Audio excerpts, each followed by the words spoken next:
Doma Sports Talk worldwide with some news from the world of boxing. So y'all know what time it is. You ain't in a rush to get concussed. Now let's talk on our legends. We got living legends going on. The youngest lightweight undisputed champion in history. He's boxing right now. Still young, probably about 26 right about now. Young guy.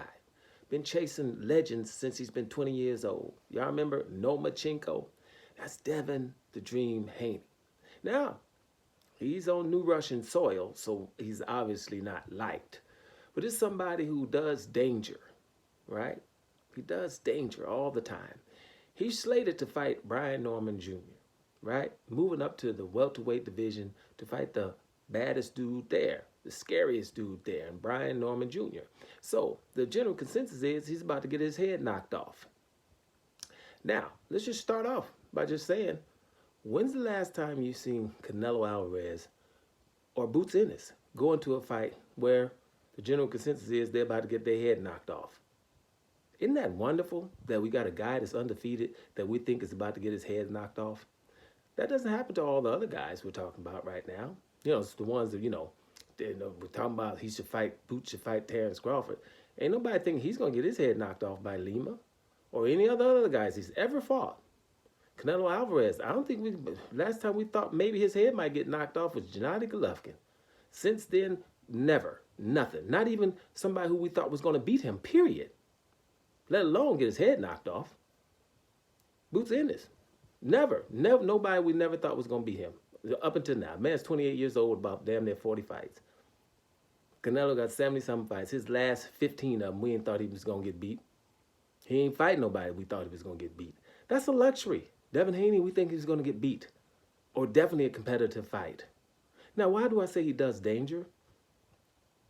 Well, his last fight, even Jose Ramirez, after coming off of Ryan Garcia and all of the circumstances, which I'll get to, we was like, man, you gonna go up here to a dude talking about 140, fighting him at 147, that without that punching power? Remember, people were nervous that he's gonna fight Jose Ramirez. He's gonna be a little bit too much. That's too much of a dangerous fight coming off of what you've just been through with Ryan Garcia. We had that element.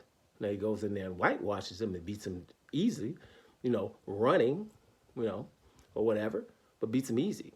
Makes him look amateuresque. But we had that element. Ryan Garcia, it was an element of, hey, Ryan Garcia, that left hook, man, that's going to be a hard fight. We had that element. Now, Ryan Garcia came in doped and overweight, so, whatever. But we had that element. Ryan Garcia wasn't considered an easy fight for Devin Haney, right? Now, Regis Prograis, at 140 pounds, we thought Devin's in trouble with Regis Prograis. We just knew he's in trouble with that fight. We did not expect Devin Haney to dominate and knock down Regis Prograis the way he did. We didn't. At all. Right? I'm just saying. And even George Kambosos. George Kambosos, when he was undefeated, he had just come off of beating Teofimo Lopez. And he had to go to Australia to fight him. That first fight, we didn't think it was going to be that easy. We kind of thought Devin was going to win it, but we didn't think it was going to be easy. He went over there twice and made that easy. Now, Devin's last 15 fights, guys, 5 of those are against undefeated fighters. Right? Undefeated fighters. 5 of them. And Gamboa wasn't undefeated. Lomachenko wasn't undefeated. Ramirez wasn't undefeated. Regis Prograis wasn't undefeated. So we had other undefeated guys. Brian Norman is coming up. He's undefeated. I'm just saying he's doing danger while the other ones are not. You understand? All these fights he's been having, and he was trying to call out Lomachenko earlier. He stayed down to 135 when he shouldn't have, trying to fight Lomachenko, all drained, and had that business before he left to get some legacy. Then did what he had to do to go to way over here to fight your boy Kambosos. And that's notwithstanding all of the guys that he was trying to fight. He was trying to fight Lomachenko since he's 20. right? He punked out Teofimo Lopez when Teofimo Lopez could have fought him for undisputed, would rather run around with a duck on his head and say, I'm basically ducking Devin Haney for the real undisputed. That was that egregious belt that people was calling the Charlo belt, right? That they were calling franchise belt, right? That. He took that from Lomachenko, but he could have had the real belt just fighting Devin Haney and would have had a whole bunch of money. He wouldn't want to do that. So Devin was trying to fight Teofimo Lopez. He's been, and who brings out a hit list?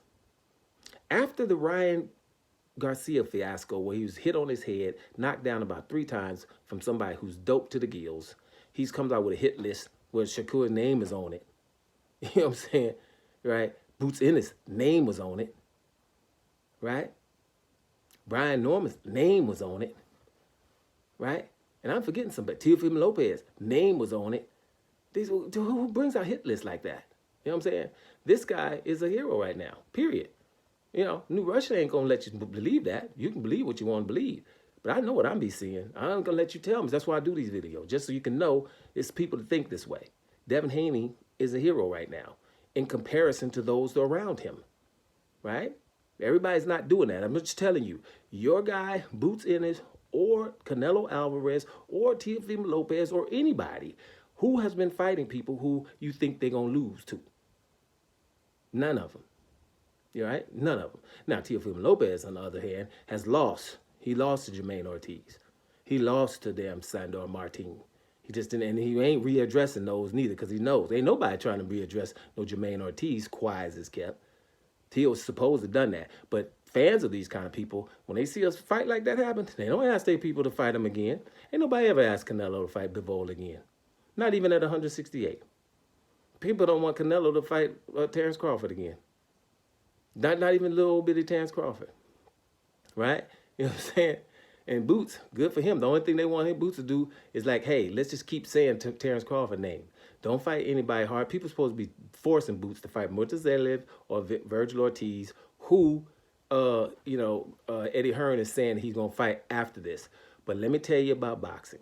When people fighting people they know they ain't supposed to, their promoter will say that they're going to fight somebody hard after that. That's just how that rolls. Every time they know they fighting somebody they ain't supposed to be fighting, so they'll tell the fans, oh, after this, we're about to fight somebody like Murtazelev or Virgil Ortiz. But it was nothing stopping them from doing it before the fight. See what I'm saying? That's how they roll with y'all. Just pay attention, people. Anyway, yeah, Devin does danger, and a lot of other ones don't. Doma Sports Talk worldwide. And I'm up out of here, y'all.